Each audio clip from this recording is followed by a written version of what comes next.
Sounds excruciatingly familiar to anybody who can remember as far back as 2004. Republicans trying to stop same-day voter registration and photographing license plates to try and prove voter fraud.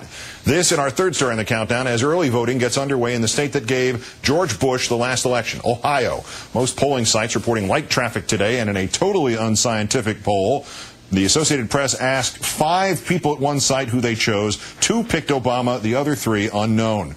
Nationally, the latest Gallup tracking poll putting Obama ahead of McCain, 49-43, a 6-point lead echoed by the latest Hotline daily tracking poll, which has the Democrat at 47 and the Republican at 41. Senator Obama also currently leading where it counts in the Electoral College. According to NBC's latest projection, he has 212 votes he can count on. Senator Obama has 174, 152 more still to be determined from the toss-up states. Though according to the website 538.com, which projects the electoral vote using a mathematical formula derived from multiple polls and thousands of simulations, the Democratic nominee is clearly in the lead, 330.6 electoral votes to Senator McCain's 207.4. Joining us once again, the founder of 538.com, named for the 538 Electoral College votes, Nate Silver. Good evening, Nate. Hey, Keith. We'll get to the Electoral College projections in a moment. First, this early voting in Ohio. Do you see it having a significant impact on this election, and if so, what kind? Well, I think it'll help the more organized campaign, which in this case is Obama's. If you kind of go back to the primaries, they understood the delegate math. They understood the caucuses where you kind of, sit in a room in a high school gym and go from corner to corner. So they know how to kind of manipulate this stuff and get, areas like college campuses or the city of Cleveland where you have a concentration of people. I think, they'll probably turn a little bit more of their vote out in Ohio, yeah. The early reports of Republican lawyers trying to prove voter fraud a day after the GOP had lost a bid to prevent the same-day registration and voting process. Whichever way Ohio eventually goes, are the Republicans trying to lay the ground for a recount, and will it be close enough to matter?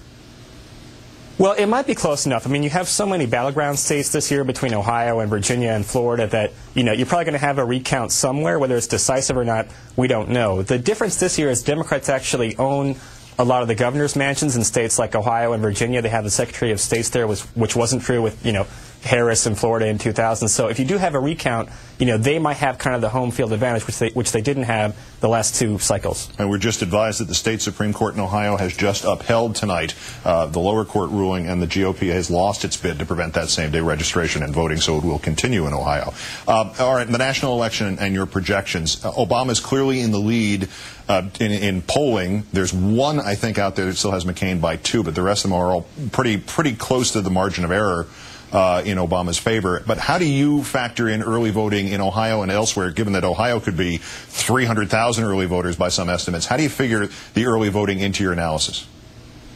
Well, we hope the pollsters will figure that in, where you kind of have registered voters and then likely voters, but kind of people who have already voted obviously are in a class by themselves. It's 100% guaranteed in the bag vote. In a state like California during the Democratic primary, Obama kind of closed late, but the polls overestimated how well he was going to do because Clinton had banked so many votes in California. They have, early voting by mail voting, so it's more difficult for McCain to overcome Obama's lead now when he's locking in votes when he is 5 or 6 points ahead nationally. It's just one more kind of hurdle for him to clear. All right, we mentioned your Electoral College map and how clearly ahead with what a large margin Senator Obama has, and you're also calculating that he has an 82.8% win percentage. Well, first off, what is, in politics, if not baseball, a win percentage, and what would have to shift to change that to a lesser number? Well, that is a projection of what we think will happen in November. We've looked going back to see what's it mean to have a 5-point lead with 35 days to go. And it actually really means quite a bit. If you go back for the past, since 1960, the only candidate to come from that far back was Ronald Reagan in 1980, who actually not only came back, but wound up winning by 8 or 9 or 10 points.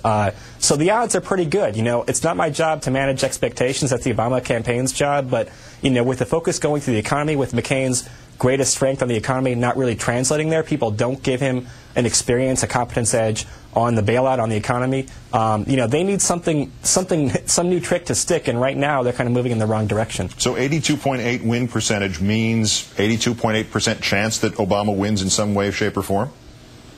That he's number 44, correct. And that includes scenarios where he loses the popular vote and wins the Electoral College, and vice versa on McCain's side. But he's about a 5-to-1 favorite right now, as far as I can tell. and those votes where it all comes down to the movies that come down to one voter winning with Kevin Costner passing the deciding vote. Nate Silver of 538.com. It's always fascinating. Thank you, Nate. Yeah, of course, Keith.